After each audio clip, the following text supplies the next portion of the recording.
Ay, ilang oras na tayo dito. Parang wala namang nangyayari. Meron din yan. Huwag ka kasi mainipin. Kung naglaro na lang sana tayo, edi sana hindi ganito kainip. Teka, ayan, gumagalaw na. Hilain mo. Dali. Wow! Ang laki naman ng nahuli ko.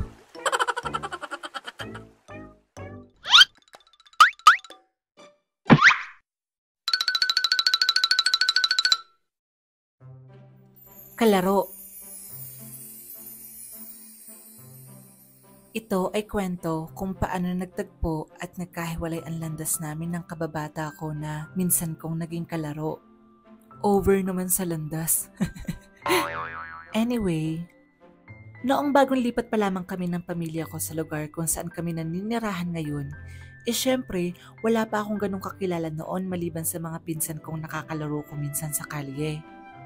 Kung paano kami nagkakilala ng mga pinsan ko, sasagutin ko na lang sa mga susunod na kwento. Likas na sa tatay ko ang pagkakarpentero, kaya naman sa tuwing may nililipatan kaming bahay, siya lagi yung gumagawa nun katulong yung nanay ko. Nay, ang ganda talaga dito sa atin no, puro green lang talaga yung makikita mo, tapos ang lamig pa ng simoy ng hangin. Sinabi mo pa, napakaswerte nga natin kasi nakahanap tayo ng lugar na katulad nito. Kaya nga, Nay. Tapos, kokonti lang din yung kapitbahay natin.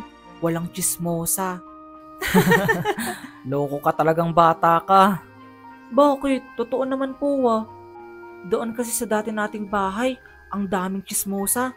Wala nang ibang ginawa kundi magchismisan.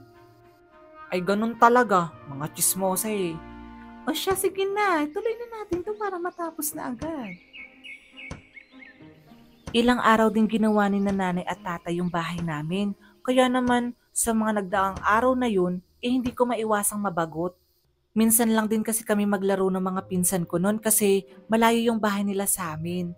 Nahihiya naman akong pumunta sa bahay nila kasi nga, bago pa lang din kami dito kaya hindi pa ako sanay gumala kung saan saan.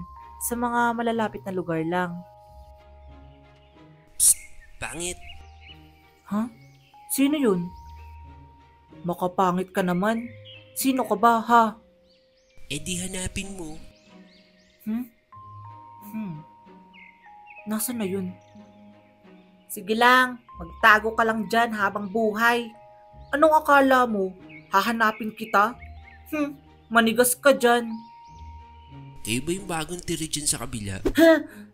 Nakukugulat ka naman. Oo, kami nga. Bakit kayo dito tumira? Ano bang paki mo? Anong pangalan mo? Bakit ko naman sasabihin sa'yo, ha? Eh di wag. Diyan ka na nga. Yan ang una namin pagkikita ni Jay. Napakayabang pa niya nun. Akala mo naman siya yung may-ari ng buong lugar namin. Jed, kanina ka pa namin hinahanap. Tingnan mo, tapos na yung bahay natin. Wow, may bahay na tayo.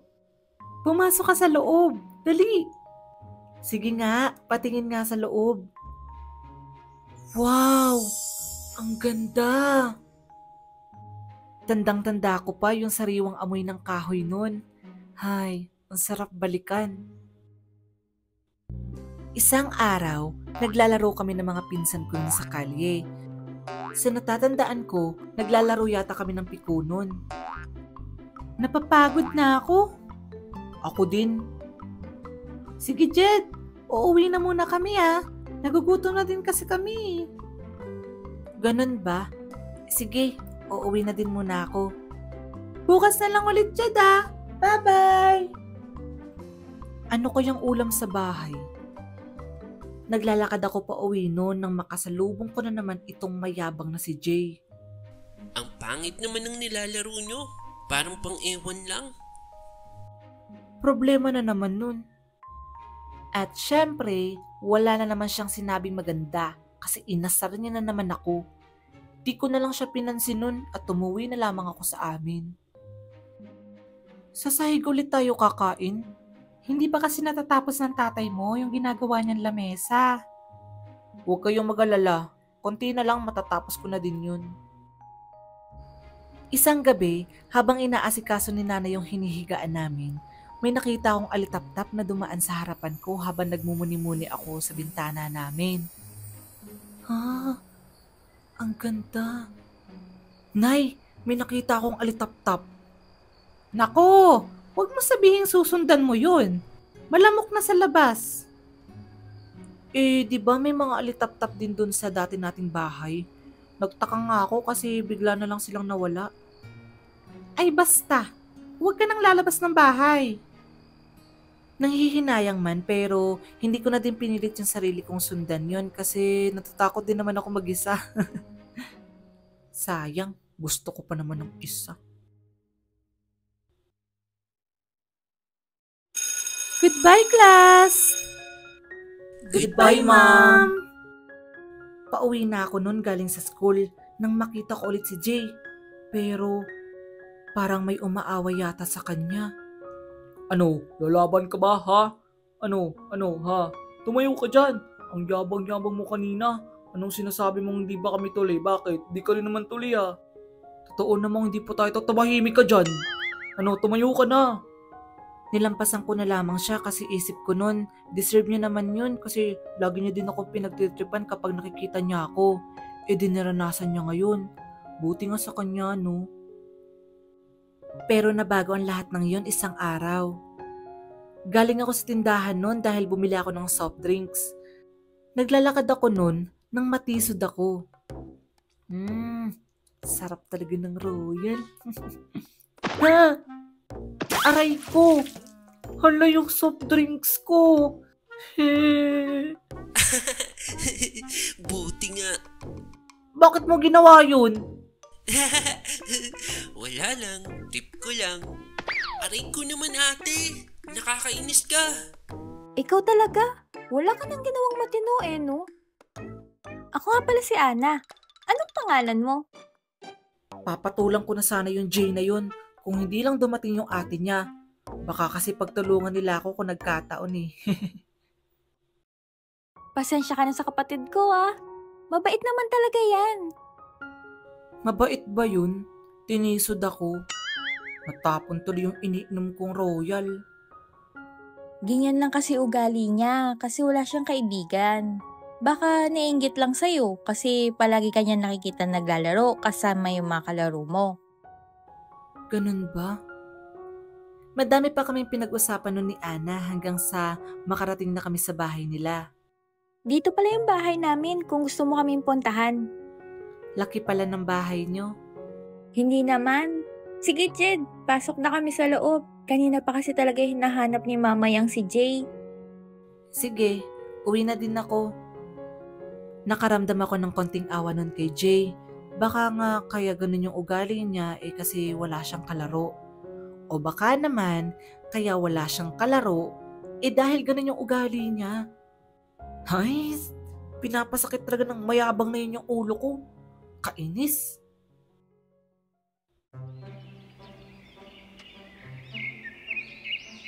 Bakasyon nun, kaya naman maraming nauusong laro. At isa na dun yung saranggola. Kaya naman sinubukan ko din gumawa nun ng sarili kong saranggola. Kaso, kung hindi lumilipad, surikot naman yung lagi kong ginagawa nun. Kaya naman, inggit na inggit talaga ako nun sa mga nakikita kong saranggola na nagliliparan sa taas. Ay, puti pa sila. Ang tayog ng saranggola. Ay, Mali kasi yung ginagawa mo. Ay, di ikaw na magaling.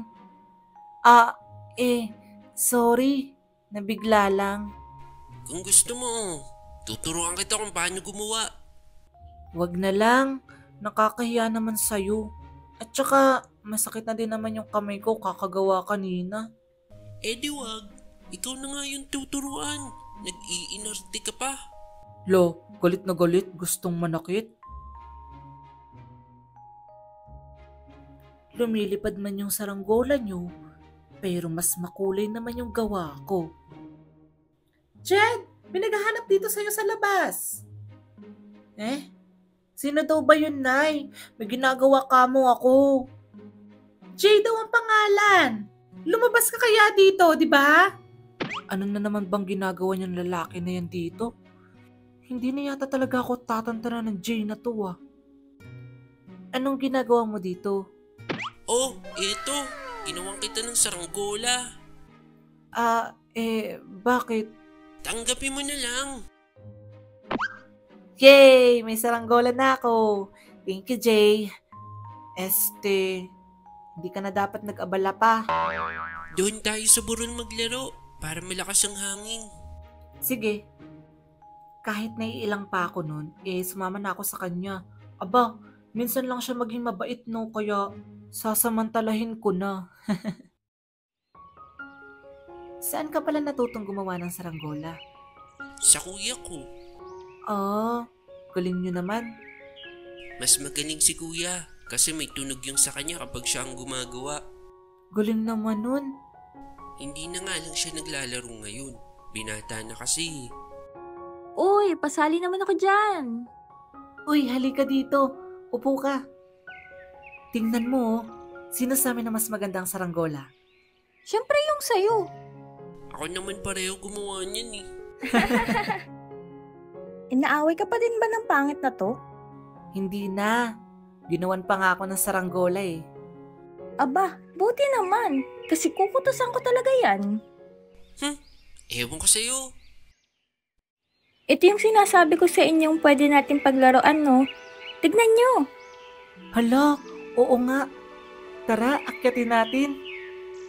Naglaro lang kami sa puno at tumakyat sa iba't ibang parte nito hanggang sa abutan na kami ng gabi. Madilim na, uwi na tayo. Maya-maya na. Parang madilim na kasi. Baka may aswang dito Meron naman talaga. Ayoko na, uuwi na ako. Joke lang. Huwag na kayo maingay. Lalabas na sila. Sinong sila? At maya-maya lang ay nagliwanag na nga ang buong paligid sa dami ng alitaptap na nagsilabasan. Malayo pa ang Pasko pero parang may Christmas light na nun sa lugar na yun. Sobrang ganda! Ang daming alitaptap! Diba? Sabi sa iyo eh. Dito kami pumupunta ni Jane minsan para makita ang mga yan. Punta tayo dito lagi Sige ba? Grabe, sobrang ganda talaga. Bakit gabi ka na nakauwi? Inabot na kasi kami ng gabi, Nay. Sobrang ganda nga dun sa pinuntahan namin. Ang daming alitaptap. Ay siya, sige na. At kumain ka na para makatulog na tayo. Simula nga ng araw na yon, naging kalaro ko na ang magkapatid na yon. Kung saan-saan pa kami naglalaro nun. Halos araw-araw na din akong pumupunta sa bahay nila. Tapos doon kami minsan naglalaro sa bahay nila. Tapos ganun din sila. Pumupunta din sila sa amin para maglaro sa labas ng bahay namin. Uy, mukhang uulan na. Kaya nga, uuwi na muna kami. Maligo kaya tayo sa ulan? Naku, hindi ako pwede. Kaliligo ko lang. Baka pagalitan ako ni Mama. Si Jay na lang kasi 3 araw na yung hindi naliligo. Lo, napakasinungaling mo talaga ate. Sige, kami na lang maliligong dalawa. Sige, papanurin ko na lang kayo. Woohoo! Doon tayo. Parang mas malakas yung ulan doon. Sige, tara. Bakit walang ulan dito? Hala, oo nga. Bakit ganun? Oh, bakit bumalik kayo dito? Walang ulan dun eh. Dito lang meron. Kaya nga ate, parang may magic doon. Kaya nga. Hanggang sa lumipas na ang bakasyon, dumating na muli ang pasukan. Si Ana ay naging high school na kaya kami na lang ni Jay ang naiwan sa elementarya. Akala ko nung una okay lang kasi makikipaglaro pa din kami sa kanya kapag uwian na namin.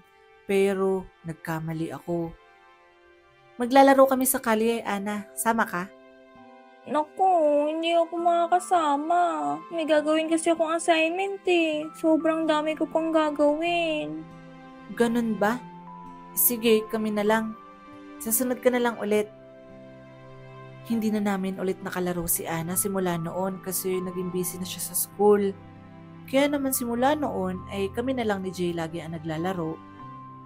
Huwag ka nang umasang makakalaro pa ulit natin si ate. Bakit naman? Palagi kaming naglalaro noon ni ate at kuya hanggang sa naging high school na si kuya. Hindi na siya nakikipaglaro sa amin.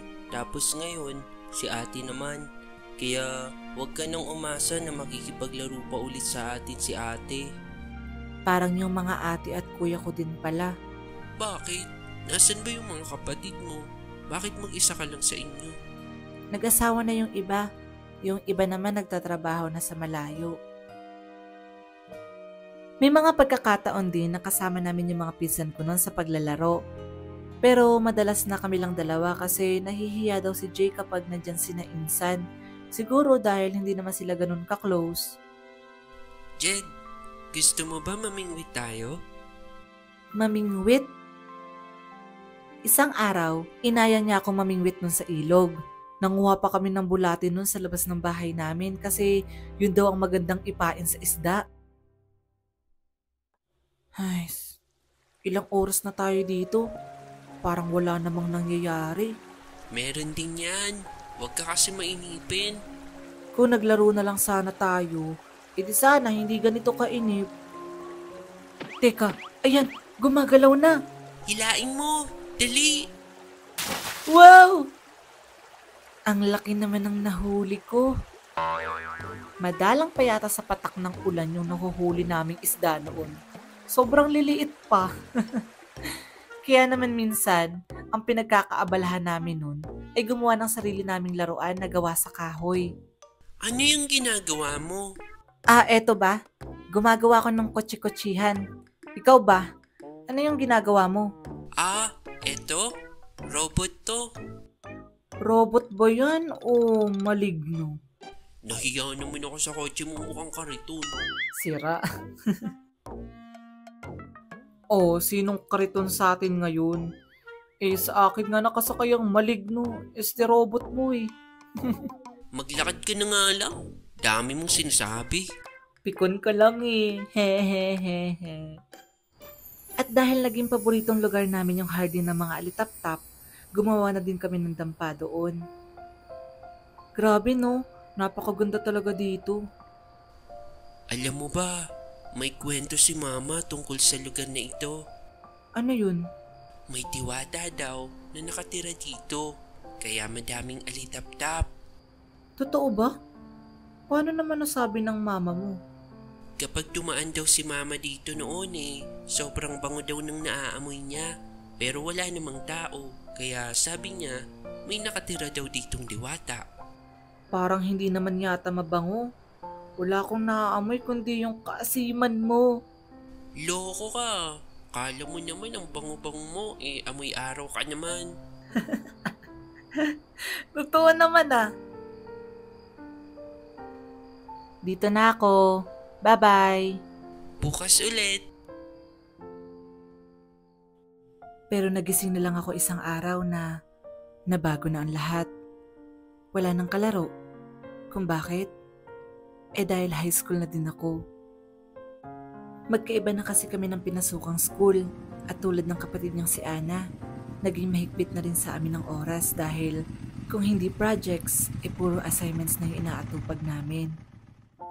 Hindi na rin naging uso ang laro sa amin kasi pareho na kaming tutok sa eskwela at wala na sa utak namin ang paglalaro dahil hindi na kami bata. Unti-unti na kaming kinakain ng realidad ng mundo. Hanggang sa lumipas na lang ang mga araw, buwan at taon ng hindi namamalayan. Maging ang mga alitap-tap ay unti-unti na rin nagsilisan. Uy, si Jay ba yun? Papansinin ko ba siya? Ninitian ko ba? Kakausapin ko kaya? Kaso nakakahiya. Paano kung hindi na pala niya ako kilala? Pero, imposible naman yata yun. Ay, wag na nga lang. Act normal. Diretso na lang ang tingin, okay? Hi Jed. Kamusta? Ayos lang naman. Ikaw ba? Siyempre, hindi ganyan yung nangyari kasi Hindi na kami nag-uusap o nagpapansinan man lang kapag nagkakasalubong kami sa daan.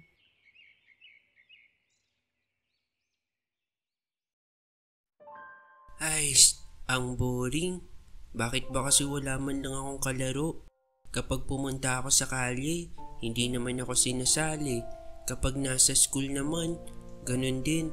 Mas madalas pa akong awayin. Tapos, pag si ate naman kalaro ko, kung hindi ako ginagawang alipin, ginagawa naman akong punching bag. Nakakainis. Teka, parang ngayon ko lang nakita tong bata na to dito ah. Baka pwede ko siyang maging kalaro. Buti pa yung bagong saltang pangit na yon. May kalaro na agad dito kahit kakalipat lang nila dito. Ay, buti pa siya, sinasali nila. Pero ako, hindi. Ano, tumayo ka na? Nakita niya akong inaaway ng mga kaklase ko. Hindi to pwede. Baka isipin ng pangit na yun. Masyado akong mahina, no? Bakit mo ginawa yun? Wala lang. Tip ko Pasensya lang. ka na sa kapatid ko, ah. Tama si ate. Pasensya ka na, Jed, ah. Kung lagi kitang pinagtritripan. Alam kong hindi ito tama. Pero ginagawa ko pa din. Pero sa totoo lang, gusto ko lang naman ng isang kaibigan. Ng isang kalaro. Pero paano nga ba ako magkakaroon ng isang kaibigan kung ganito ako makitungo sa iba? Buti pa sila. Ang tayog mong saranggola. Alam ko na kahit hindi mo sabihin sa akin, gustong gusto mo ng saranggola. Kaya huwag kang mag-alala, babawi ako sa'yo. Sana lang talaga magustuhan mo yung gagawin ko. Yay! May saranggola na ako. Thank you, Jay. Sobrang ganda. Ang saya-saya ko dahil sa wakas may kalaro na din ako. Naku, hindi ako makakasama. Ganun ba? Ngayong hindi na natin nakakalaro si ate, natatakot ako na baka sa sunod, ikaw naman yung hindi ko na makalaro. Sana huwag kang umalis kasi wala na akong makakalaro kapag nangyari yun. Gustong gusto kitang batiin, gustong gusto kitang ngitian, pero ayoko namang maging awkward kaya wag na lang.